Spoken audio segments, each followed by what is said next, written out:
This is a knee scooter, and it's perfect if you have an injured foot like I do. It has 2 front wheels, which are a little larger, and 2 rear wheels. This is where you put your knee, and it's concave for comfort. It also has adjustments here for you to raise it higher or lower depending on your height. It also has brakes right here for when you're scooting so you don't start going too fast. It also has this removable bag. Now, this bag is perfect because if you're scooting, you're not going to be able to hold a lot of things. So that's why this bag really comes in handy and has a handle so you can take it off when you go into the store or something.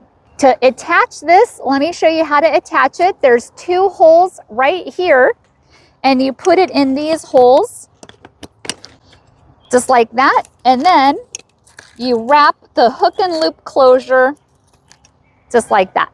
And now it's time to roll. So right now I'm going to do it on the concrete, and then I'm going to show you how it works on the dirt as well.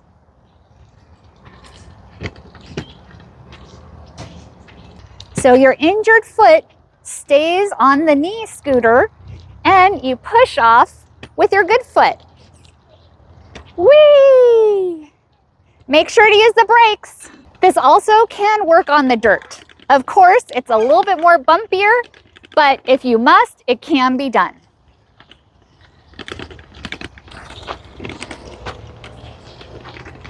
It also has reflectors down here, so they can see you even at night.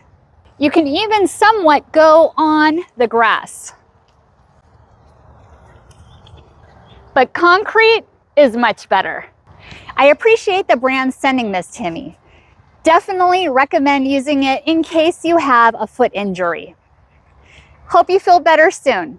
Thank you for watching, and hope you found this video helpful. Whee!